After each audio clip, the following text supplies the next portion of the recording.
Hey guys! Hello! Good evening! Welcome back again to my YouTube channel. Ayan guys, mag-apply tayo ng green tea peeling gel daw. Ayan guys, actually na-scrub ko na yung nagiging crystallized na yung mukha ko. Ayan na, kunting-kunti na lang yung napapansin nyo guys. Ako di ko napapansin.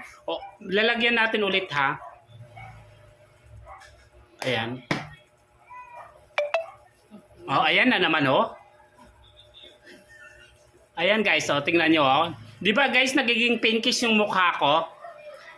At saka parang ang ng pakiramdam ko talaga guys, parang natatanggal lahat yung mga dead skin ko. Ayan guys, tingnan nyo. Ang sarap talaga ng pakiramdam, parang umaano ako sa hangin. Ayan nararamdaman ko. Thank you so much guys. Please like, share, comment, subscribe and on the notification bell.